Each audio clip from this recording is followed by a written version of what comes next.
ወላጆች የህፃናት ሞይስቸራይዘር ሲገዙ ማየት ያለባቸው 3 ነገሮችና ለህፃናት ተመራጭ የሆኑ ፕሮዳክቶችን ጠቁማቸዋለሁ።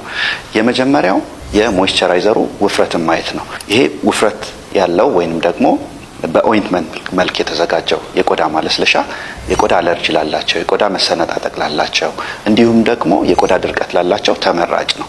ስለዚህ የቆዳ ድርቀት ላላቸው ህፃናት ኦይንትመንቱን ቢገዙ የተሻለ ይሆናል። ሌላውና ሁለተኛው ወላጆች ማየት ያለባቸው ነገር የሞይስቸራይዘሩ ሽታ የሌለው መሆኑን ማረጋገጥ ይኖርባቸዋል። በውስጡም እንደ አልኮል፣ ፓራበን የመሳሰሉት ተጨማሪ የሆኑ ንጥረ ነገሮች አለመኖራቸውን ማየት ያስፈልጋል። እነዚህ ንጥረ ነገሮች የቆዳ መቆጣትን እንዲሁም ደግሞ አለርጂ ላለባቸው ህጻናት አለርጂው እንዲባባስ ያደርጋሉ።